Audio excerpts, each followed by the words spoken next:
आज हम लोग देखेंगे तुल्य भिन्न, समान भिन्न, असमान भिन्न और भिन्न का सरलतम रूप। तुल्य भिन्न मतलब कोई भी भिन्न आपको दिया हुआ रहेगा, उनके समान दो भिन्न लिखने पूछेगा, एक भिन्न लिखने पूछेगा, तीन भिन्न लिखने पूछेगा। मतलब उनका रूप दिखने में होगा अलग, लेकिन वो एक दूसरे के समान ही होगा। दिखने में होगा अलग लेकिन एक दूसरे के समान होगा। कैसे? बड़ा समस्या है, समझो बात को। इस एक रोटी को पहले मैंने दो बराबर भागों में बांटा। एक ए है और दूसरा आदमी बी है। तो यहाँ पर ए को कितना भाग मिला? 1/2 और बी का हिस्सा भी 1/2। दोनों को दो हिस्सा में से एक हिस्सा ए ने खाया, दो हिस्सा में से एक हिस्सा बी ने खाया।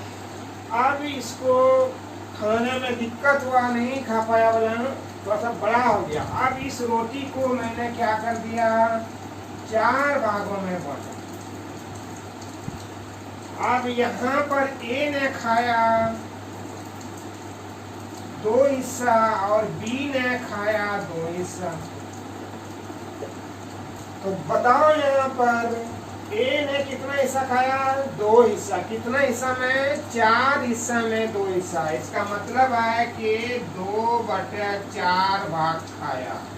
इसका मतलब है ये एक हिस्सा, यहाँ से एक हिस्सा। यह भी ए ने कितना खाया? ये वाला भाग ए ने खा लिया, कर सकते हैं। बी ने कितना खाया? तो 4 भाग में रोटी को बांटे और उसमें से 2 भाग रोटी का खाया। इसका मतलब है बी ने भी 2/4 भाग खाया।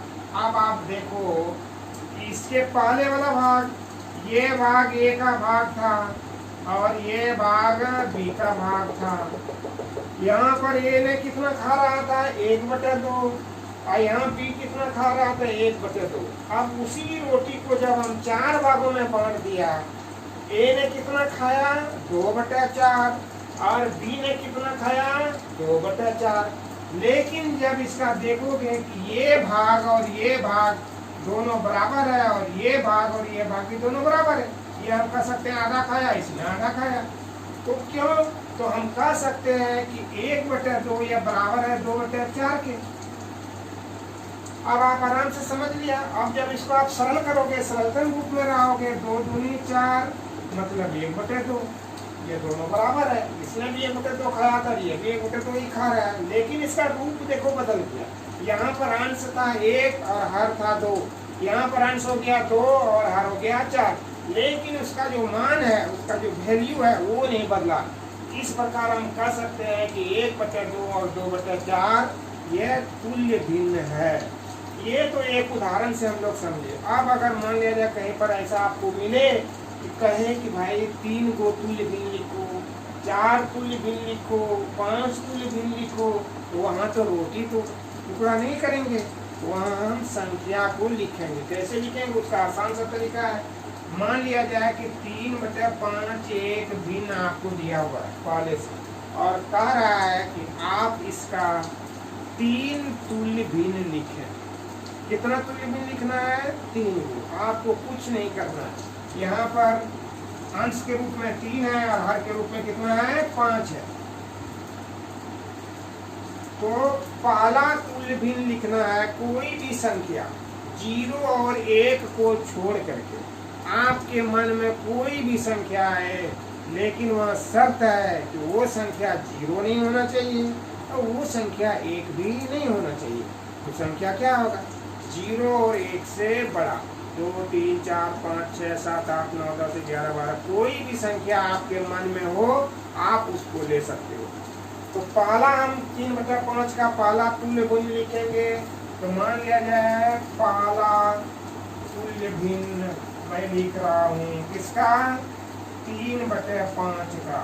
तो क्या बोला कि 0 और 1 को छोड़ करके कोई भी एक संख्या ले लो। मान लिया जाए मैंने 2 ले लिया, जो 0 भी नहीं है और 1 भी नहीं है। 0 और 1 से क्या है? बड़ा है। तो उस संख्या से अंश में भी गुना करो और हर में भी गुना करो। तो यहाँ पर हम अंश हमारा 3 है और हर 5 है। तो दोनों में अंश में भी 2 से गुना कर दिया और हर में भी 2 से गुना कर दिया। अब आप आसान है, इसको गुना करके लिख दो। 3 गुना 2 6 और 5 गुना 2 10। ये जो हमारा है तुल्य भिन्न बन गया। पहला तुल्य भिन्न हमको पता हो गया। अब आपको दूसरा निकालना है, तो क्या लिखेंगे? 3/5।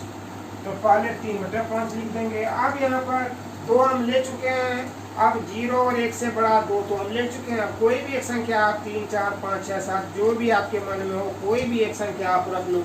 मैं रख रहा हूँ 3, यहाँ पर लिया 3, यहाँ भी गुना किया 3 से। अंश में भी गुना करना है और याद रखना है हर में भी गुना करना है। तो यहाँ पर क्या आ गया? 9/15। तो क्या देख रहे हैं कि यहाँ का अंश 3 और इसका हर 5, यहाँ का अंश 6, इसका हर 10।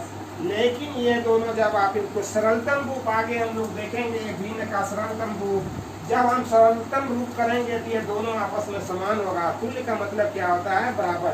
ये दिखने में भले ही इसका रूप भले ही अलग है, लेकिन ये दोनों आपस में समान भिन्न है। तो हम कह सकते हैं 3/5 का 6/10 तुल्य भिन्न है और 3/5 का 9/15 भी तुल्य भिन्न है। अगर हम 4 से गुना करेंगे तो हम कह सकते हैं 3/5 का 12/20 भी तुल्य भिन्न है। अगर हम 5 से गुना करेंगे तो कह सकते हैं 3/5 का 15/25 भी तुल्य भिन्न है। इस प्रकार किसी भी भिन्न का तुल्य भिन्न अगर आपको लिखना है तो आपको ध्यान रखना है कि 0 और 1 को छोड़ करके किसी भी संख्या से आप अंश में भी और हर में भी गुणा करके गुणनफल जो प्राप्त होगा उस भिन्न को हम उस भिन्न का तुल्य भिन्न कहेंगे। अब हम आगे बढ़ते हैं समान भिन्न और असमान भिन्न। तो एक भिन्न यहाँ पर हम लिख रहे हैं 1/3, यहाँ पर 5/3 और यहाँ पर 7/3।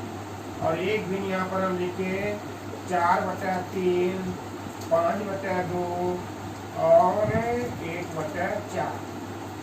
ये भी एक भिन्न का समूह है और यह एक दूसरा भिन्न का समूह है। 2 प्रकार का मैंने भिन्न का समूह लिखा। यहाँ पर ध्यान दो बच्चों, क्या दिख रहा है?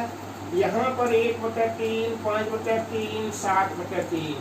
अंश सबका अलग अलग है। इसका अंश 1 है, इसका अंश 5 है, इसका हर 7 है, अंश 7 है।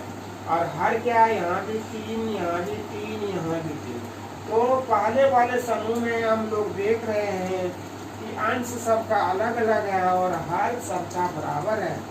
इस प्रकार अगर किसी भी समूह भिन्न के समूह में अगर हर बराबर रहेगा उसे हम समान भिन्न कहेंगे।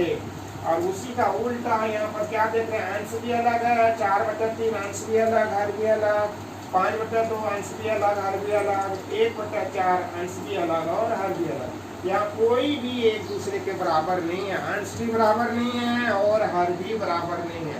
तो हम कह सकते हैं वैसा भिन्न जिसका अंश भी बराबर नहीं हो और हर भी बराबर नहीं हो उस भिन्न को असमान भिन्न कहते हैं। और वैसा भिन्न जिसका अंश असमान हो और हर समान हो उसे हम समान भिन्न कहते हैं। तो भिन्न का बड़ा छोटा प्राप्त करने के लिए सबसे पहले हमको समान भिन्न में बदलना पड़ता है। ये हम लोग अगले क्लास में हम लोग देखेंगे, अगले घंटे में पीरियड में इनको देखेंगे।